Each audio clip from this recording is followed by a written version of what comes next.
Liverpool's next defensive superstar. Could he really replace Van Dijk? Nico Williams shocks the football world with his potential move to Manchester United and Barcelona. They're in disbelief. Plus, Guardiola's latest obsession, the young talent everyone's talking about. It's all here, and trust me, you won't want to miss a second of it. Let's dive into today's edition and break it all down. Erik ten Hag's time at Manchester United is hanging by a thread. Sir Jim Ratcliffe is already eyeing replacements, and guess what? He's thinking English. Gareth Southgate, Eddie Howe, even Graham Potter are in the mix, alongside Inter Milan's Simone Inzaghi. The pressure is piling up on Ten Hag. It's his third season, and after all the backing, the team still isn't clicking. You can't help but ask, how much longer can this go on? United keeps changing managers like it's going out of style, but has it ever worked? Since Fergie, no one's been given real time to build something, and look at where it's got them. But after every defeat, boom, rumours swirl. Ten Hag is out. It's almost routine now. The options? Southgate's a cool head, but does he have the fire for club football? Howe's been smashing it at Newcastle, but is he really going to jump into this mess? Potter? He's practically raising his hand, saying, "Pick me." And what about Ten Hag? He's standing firm. "This is nothing for me to panic about," he says. Really? How much longer can you hold on, Erik? He talks about togetherness, rebuilding, bringing in young players. It takes time, he says. But how much more time will United give him? Patience isn't exactly their strong suit lately. United's problems run deep, overpaying for signings that just don't deliver. Frustrating to watch, right? Ten Hag even admits, when the players fail, it means I haven't done my job well. At least he's owning up to it. But Porto and Aston Villa are looming. These games might just be make or break. Is this the end for Ten Hag, or does he have one last trick up his sleeve? Manchester United are charging into the transfer race, and this time it's against Barcelona. The prize? Nico Williams, the 22-year-old sensation from Athletic Bilbao. 8 goals, 19 assists last season. This lad has been tearing it up. But now, the big question is, will he end up in the red of United or the blue and red of Barça? United desperately needs someone like Nico. We all know their wide areas have been a bit uninspiring, to say the least. Imagine Williams cutting through Premier League defenses, his blistering pace causing chaos. It could be glorious. But let's not forget, Barça isn't giving up easily. They want him just as much, seeing him as the perfect fit for their attack under Hansi Flick. Here's where it gets interesting. Williams' release clause is £48 million. Not exactly pocket change, but for United, no problem. For Barça though, well, we all know the Catalans are still sorting out their finances. Could this be the Red Devils' chance to swoop in and steal their man? But wait, it's not just about the money. Nico isn't just another winger, he's the real deal, and he's already proven himself on the big stage at Euro 2024. Still, a move to Manchester would be a massive leap. The Premier League is ruthless. Can he handle the pressure? Is Nico Williams the one to reignite United's attack? Or will he be tempted by Barcelona's allure? This saga has only just begun, and it's going to be one hell of a ride. Luis Enrique is rebuilding PSG from the ground up, finally turning them into a real team, not just another bloated collection of overpriced stars.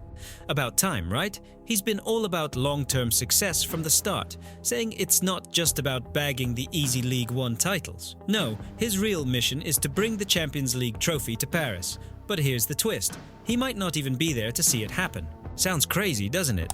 Journalist Mohamed Toubash just dropped a bombshell. Enrique could be out the door before this season ends. Why?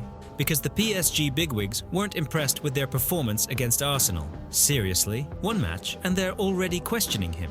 They never quite got his tactics anyway, and Enrique didn't help by telling journalists they wouldn't understand even if he explained it.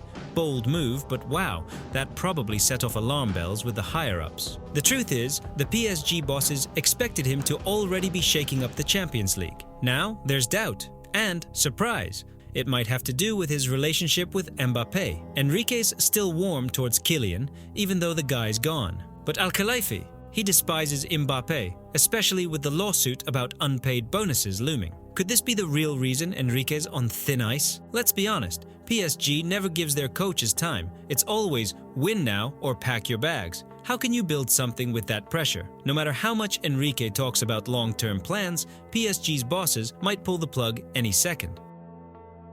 Everton are holding on to Jarrad Branthwaite with everything they've got, but now Liverpool are swooping in, ready to throw the transfer market into chaos. Can you believe it? The Reds are trying to hijack Manchester United's bid for the young centre-back. Talk about drama. United already tried twice over the summer, throwing £50 million at Everton. But the Toffees said, not even close. Now Liverpool, of all clubs, are lurking, plotting a January raid. Merseyside madness. And you just know it's got Everton fans on edge, with their young star caught in the middle of this transfer battle. Branthwaite's only 22, but Everton have got him tied down till 2027. Easy, right? Not so fast.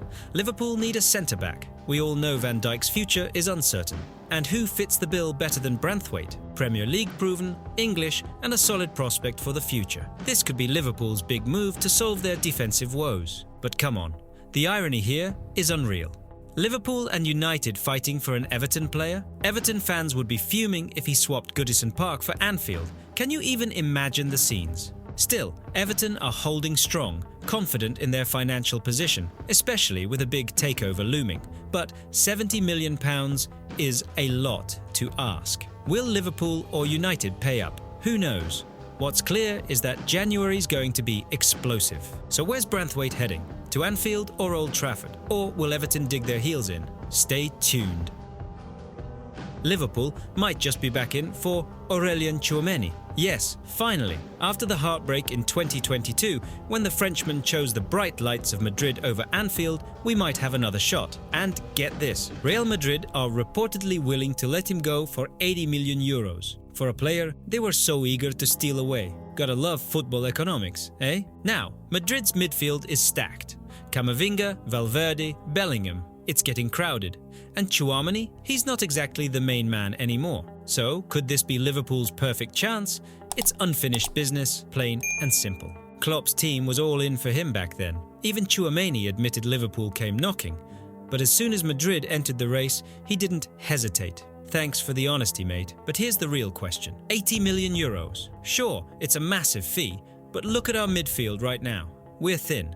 Fabinho's gone, injuries have hit us hard, and while Gravenberch is promising, we need more. Tchouaméni's ability to shield the defense, break up play, and transition us into attack, exactly what's been missing. Honestly, I think this would be a masterstroke.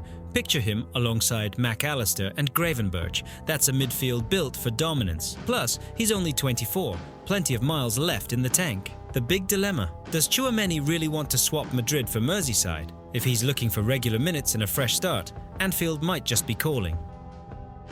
Pep Guardiola is on the hunt, and this time it's Borussia Dortmund's wonder kid Karim Adeyemi who's caught his eye. 5 goals, 5 assists in 8 games. Can you believe it? That's insane form. This lad is on fire, and now Pep wants him in his Manchester City squad? It's hard not to get excited. Adeyemi just dropped a hat-trick in the Champions League, and his pace is terrifying defenders across Europe. He's not just about goals either. His link-up play is spot on, setting up his teammates with ease. And now Guardiola, the man who sees football 3 steps ahead, is thinking Adeyemi could be his next big weapon. Imagine him playing alongside Haaland again. That's a duo defenders don't want to see. But wait, where does Adeyemi fit into City's already stacked lineup? With wingers like Grealish, Foden and Doku, it's going to be tough to find a starting spot every week. Will he really be happy on the bench? You have to wonder if this is the right move for him, or is Pep just building another unstoppable machine? And let's talk money. City can splash the cash, but Dortmund won't let Adeyemi leave on the cheap. In my opinion, if Guardiola wants him in January, he's got to get ready to pay up big. Like, really big. How much are they willing to throw down? So, is this the next big Premier League transfer? Will Adeyemi take the leap or stick with Dortmund? What a decision. Barcelona's move back to the Camp Nou is turning into a never-ending saga. First, Laporta promised November, then December. But now, forget it. The renovation is dragging behind, and according to Relevo, the earliest we might see Barça at home is January or even February. And when they do return, only 60% of the stadium will be ready. 60%! Can you even imagine the disappointment? The stadium won't be fully complete until 2026. 2026! What's going on here? We're talking about the Camp Nou, a footballing cathedral. How did it come to this? They'll have the biggest roof in Europe, sure, but will it cover up the embarrassment of these delays? Hard to say. Now, Laporta has his eyes on 2025 for a big splash. He wants a superstar signing, Erling Haaland or Neymar. Yeah, you heard right, Haaland. The idea of him tearing up La Liga is exciting, but does anyone believe Barca can afford that €150 million release clause? It's like trying to buy a Ferrari on a bike budget. Not to mention, Manchester City is not just going to hand over their prize striker. Neymar, though, free agent next summer. That's much more realistic, especially with Barca's current financial struggles. And if they somehow manage to offload Rafinha to Saudi Arabia for €100 million, then maybe, just maybe, Haaland is within reach. But let's face it, the real issue is the endless delay of the Camp Nou. How much longer can Barca keep their fans waiting? This is getting ridiculous. Enough is enough.